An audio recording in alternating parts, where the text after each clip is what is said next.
this is a compliment to my next guest, who is on his own.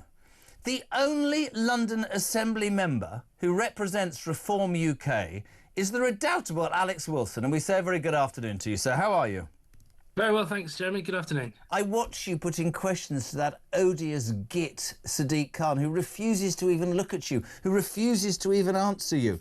And I look at you sometimes and I think, oh, bless. But then I look at you again and I think, you're loving every minute of this, aren't you, Alex Wilson? I am. I mean, it's been a really interesting year since I got elected, and part of the job is very serious. It's looking at really important issues that affect Londoners on a day-to-day basis. Crime out of control on our streets, various issues with TfL. You might have seen our campaign that we launched yesterday looking at fare evasion, and we're going to be looking at graffiti and other issues like that as well. And housing, all these issues that he's failing on. Of course, Sir Keir Starmer thinks that Sir Sadiq deserves a knighthood, as he's been now given. Don't get me on that. Let's talk about London on the back of what I think is the most humiliating U-turn for the Labour Party. And there are many governments, let's make the point, who have made U-turns in the past. But for many of us here, certainly, Alex, it would be a lot better if they just came out and said, we've made a mistake and moved on. But we've got Ed Miliband this afternoon saying we shouldn't have to apologise for this. She's done the right thing. But there were people who lost their lives. There were pensioners who suffered massively. What's the reaction in London to this?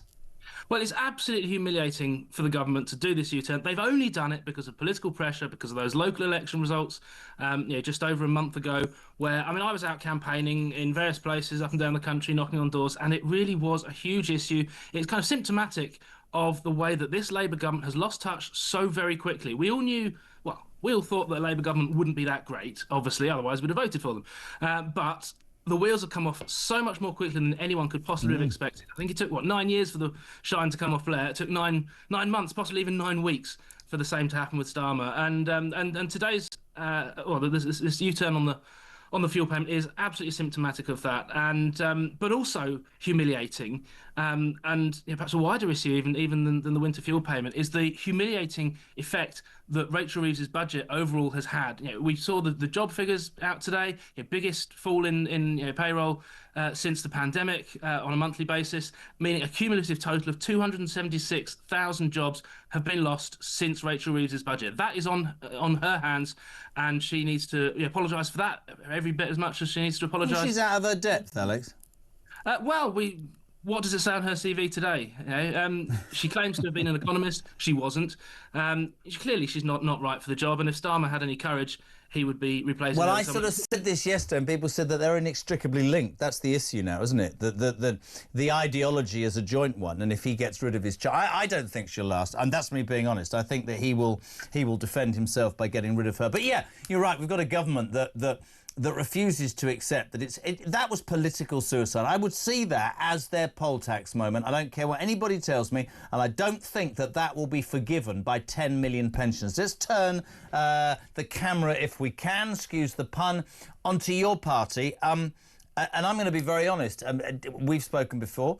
People know that I was a Tory who voted Reform last time because I was so hacked off. But I have had concerns recently, and I want to put these to you. We just talked about the news that Dr. David Bull, our colleague here at Talk, is to be the new chairman. I interviewed Zia Youssef last Tuesday. By the time I'd gone away for 4 days and come back, he'd resigned, rejoined, blah, blah, blah. There are people who will say that... And I want to get an answer from somebody who's there fighting on the shop floor for what he believes is right. There are people who will say that there is undoubtedly a trend of people who fall out with Nigel Farage, who cannot maybe hack working with somebody who is the way he is, which is totally focused, Trump-esque if you like. He's got a vision, he's got an idea, this is how he's going to do it. We look at the Rupert Lowe thing, we look at Zia Youssef, we wonder about this, that and the other. There's a lot of people, this is what I want to say, in this country, millions, who are putting their faith in Nigel Farage and people like you. Can you pay them back? Do you believe that David Bull, Richard Tice, Nigel Farage and all the others that have come on board will be able to offer the British people a real alternative?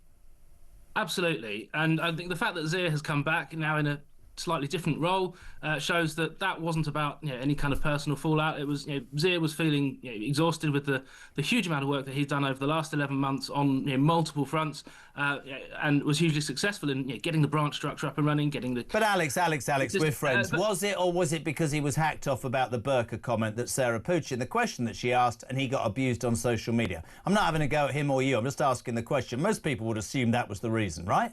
I think that probably had something to do with it, we'll be honest. But Sarah's open to debate. As Nigel said at the press conference today, it's not party policy. It's open to debate. We'll see where that goes. But fundamentally, Nigel is building a team that is going to take the party forwards towards that next general election. And David has been with Brexit Party since the beginning. Obviously served alongside Nigel as an MEP, as did Richard, and has been with us ever since. And been with the party longer than I have. And I think he's a fantastic choice for chairman. The role is changing. It's going to be very much focused on being a very visible media spokesman, which obviously David is very good at, as you know from the work that he's done on your channel, and but also really energising the membership, because we've now got this huge membership, and it's vital that we harness that, because elections now are going to be won or lost on the ground. I'll tell you one thing that I know about David Bull, which would inspire me, and there have been, some of the media stuff yesterday is just ridiculous, but he passionately believes in reform, and he believes in the things. He's very principled, and he's very straight in terms of what he says and how he says it. And I think you're right. I think it's all well and good. See, maybe David Bull is the right person for that reason, because the party, however Richard Tyson's a mate of mine, but then everybody talks about Farage.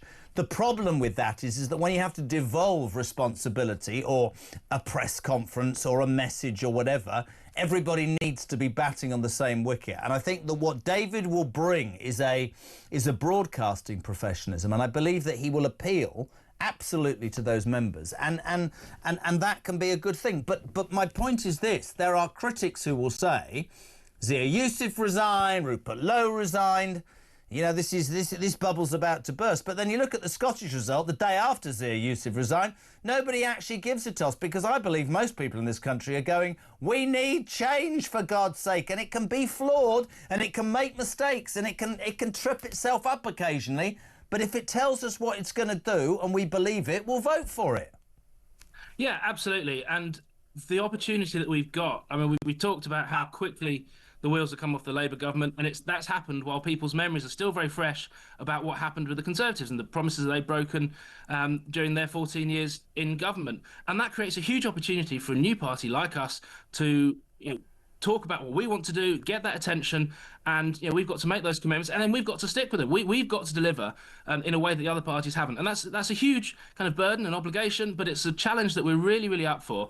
Nigel is building the team. We've obviously got an additional MP now with Sarah from the Runcorn and Helsby by-election. If future by-elections come along, we'll be fighting to win those as well, and also want to make use of the county council leaders that we've had elected and our two mayors. We will see a broader base of party figures being put out there to do media, just like I'm doing now, and you will see as we get closer and closer to the general election what a reform team would look like if we are in that fortunate enough position to win the election. There's a long way to go. 4 years is a very long time in politics. Weeks a long time in politics, they say. 4 years, very, very long time. But we've taken a huge step forwards a month ago with those local election results, and I think today we've taken another huge step forwards by appointing David as the chairman. I think he's going to be absolutely fantastic. I've known him since the beginning of my involvement in the party. I've been an election agent for him in one of the elections that he stood. I think he's a really, really solid, sensible, sound person. He knows his stuff, and he's a really excellent communicator. We wish him and everybody luck. I can't let you go without getting a reform comment on the main news story of the day, Alex. And it's not don't look terrified.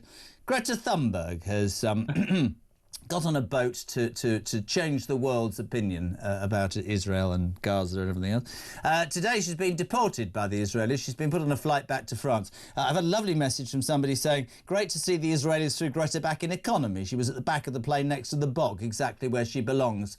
I personally am sick to death of these activists jumping on whatever bandwagon they can. I don't think they do anybody any good. What's your take on Greta? She should go back to school, shouldn't she? Well, I think she's a little bit beyond school age now, but doesn't look it. It's great to see that you can actually stop a boat in a body of water and return the invaders. You have just done what Liz says. Jez, if bloody Israel can deport Greta and co to France, why the hell can't we do the same with all the illegal migrants who arrive on boats? Absolutely. Alex Wilson, you're a legend. Keep taking on that dreadful Khan man. Alex Wilson, the only Reform Assembly member in the London Assembly.